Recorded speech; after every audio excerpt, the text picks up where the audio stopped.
लेकिन candle march करते हुए दिखाई दे रहे हैं। देखिए क्या मतलब है ये? विवेक, मेरा पॉइंट ये है कि जिस चीज से हमारा मतलब नहीं है उस चीज पर हम कैंडल मार्च कर रहे हैं। कैंडल मार्च करना तो 1000 विषय है इस देश के मतलब है, मतलब ये तो अमेरिका के नागरिक भी कर रहे हैं, अमेरिका के स्टूडेंट्स कर रहे हैं प्रोटेस्ट, अमेरिका के प्रोफेसर। अरे मुरादाबाद के लोगों का क्या मतलब है? उन्हें क्या पता है नसरुल्लाह के बारे में? हाँ, तो मतलब अमेरिका के लोगों का क्या मतलब है, यूरोप के लोगों का क्या मतलब है, लंदन के लोगों का क्या मतलब? बिल्कुल कोई मतलब नहीं है उनका भी कोई मतलब नहीं है। यूरोप अपनी इकोनॉमी संभाले, यूरोप अपनी इकोनॉमी संभाले। Palestine is a human rights problem.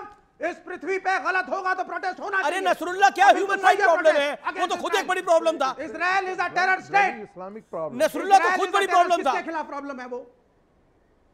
Sir Hezbollah के लोग लेबनान के अंदर इलेक्शन लड़ करके आते हैं, वो एक पर्टिकुलर पार्टी की तरह है वहां। जैसे लेकिन वो अपने कॉन्स्टिट्यूशन में लिखते हैं कि हमें इजराइल को तबाह करना है। They are state actors. वो अपने कॉन्स्टिट्यूशन में लिखते हैं कि वो अपने संविधान में लिखते हैं हमें इजराइल को तबाह करना है। पैलेस्टीन को नहीं, आप एक तरफा क्यों बोलेंगे? हम कह रहे हैं साहब, अगर अक्टूबर 7 गलत था, लेकिन 1948 से अब तक नक्शे बताइए ना मुझको। इजराइल ने क्यों नक्शे बदले, क्यों एनक्रोच करता रहा, क्यों मारता रहा पैलेस्टीनियंस को, क्यों कब्जा करता रहा उनकी जमीन पे? हमारी जमीन पे कोई कब्जा करेगा तो हम सुनेंगे क्या? ओके, संगीत रागी देखो, इनको दिक्कत यह है कि 48 से अब तक इजराइल ने नहीं, इजराइल ने नक्शे बदले हैं, ये बिल्कुल सही बात है, लेकिन कब बदले? कोई आपके घर पर अटैक करेगा तो काउंटर अटैक में गोलन हाइट छीना, गाजा पट्टी छीना, और क्या गया, घर में घुस करके मारा। ये जो बार बार कहते हैं ना कि ये फतह हो जाएगी, ये हो जाएगा, ताकत दिखा देंगे। अरे कोई तुम्हारी ताकत नहीं है। एक छोटा सा इजराइल ये सारे मुस्लिम कंट्री के जबड़े तोड़ दे रहा है ये। और मैं तो गौरवान्वित हूं, नेतन्याहू जैसा कोई देश में एक लीडर होता जो कहता नेतन्याहू का आज का भाषण सुनने लायक है। 55 बार हम पर अटैक किया गया, हमारे शहरों को बर्बाद कर दिया गया, हम पर जुल्म किया। और कौन किया? इन जिहादियों ने ही किया तो था, इस्लाम के नाम पर इन जिहादियों ने किया था। अब जाकर के इनको पे बैक करना पड़ रहा है। तो इसमें दर्द कहां को हो रहा है? भारत के मुसलमानों को दर्द होता है। ये जो खिलाफत, ये जो किस प्रकार से है, जिस प्रकार से महात्मा गांधी जी ने, आज 2 अक्टूबर है, कहना नहीं चाहिए, जिस प्रकार से महात्मा गांधी जी ने खिलाफत को लाकर के पैन इस्लामिज्म की बीज इस देश में गाड़ा, जिसका परिणति जो है वह 1947 में भारत विभाजन हुआ। ये चाहे कलबे हो, ये विषय नहीं है। इनको ये विषय नहीं। बांग्लादेश में हिंदू मारा जाता है तब इस देश के मुसलमानों का चोट नहीं खुलता। चले गए। ओके, तस्लीम रहमानी इस पर रिस्पॉन्ड करना चाहते हैं। तस्लीम रहमानी रिस्पॉन्ड करना चाहते हैं, विवेक बोलना चाहते हैं। Okay, Tasleem Rahmani okay, civilised debate mister Ragi, civilised debate. हमें विषय पे बात करनी चाहिए, विषयांतर नहीं होना चाहिए। ओके, तस्लीम रहमानी देखिए, संगीत रागी जी ने अपनी पूरी जहनियत का बहुत खुल के इजहार किया है और उन्होंने बताया कि आईसीजे के जरिए डिक्लेयर करदा वॉर क्रिमिनल को ये अपना आइडल मानते हैं और उसको अच्छा मानते हैं। और इसराइल ने जितने जुल्म किए उन सबको इन्होंने गिनवा भी दिया है, खुद ही गिनवा दिया है। पर्सपेक्टिव अलग है लेकिन गिनवाया इन्होंने।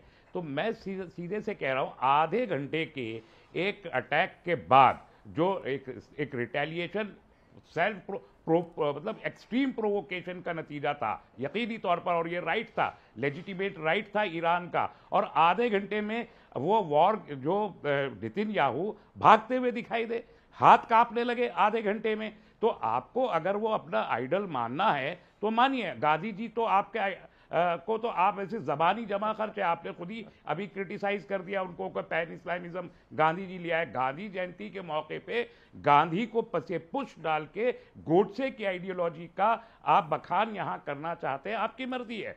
हमारे यहाँ बहरहाल ये डेमोक्रेसी है, आपको भी राइट देती है कि आप ये बात करें। लेकिन ये बिल्कुल फैक्ट है कि 1950 में फ़लस्तीन को हमारे मुल्क ने रिकॉग्नाइज किया, लेकिन कभी इसराइल को ऑफिशियल रिकॉग्निशन किसी फॉरेन पॉलिसी में हमें नरसिम्हा राव से पहले नहीं दिया गया। मैं उम्मीद करता हूं कि हमारे जो यहाँ पर एम्बेसडर साहब तशरीफ रखते हैं वो अपने आप को करेक्ट कर लेंगे, वरना कोई प्रूफ देंगे। दूसरी बात यह कि इसराइल के चारों तरफ जितने तमाम लोग हैं वो तमाम लोगों को इसराइल का कोई मुल्क नहीं है। रहमानी साहब, फैक्ट तो ये भी है, Rahmani mister Rahmani, fact of the matter तो ये भी है कि सऊदी भी एक मुल्क है, वो इसको अपोज नहीं कर रहा, देन इजिप्ट इसको अपोज नहीं कर रहा, that is also fact of the matter ना।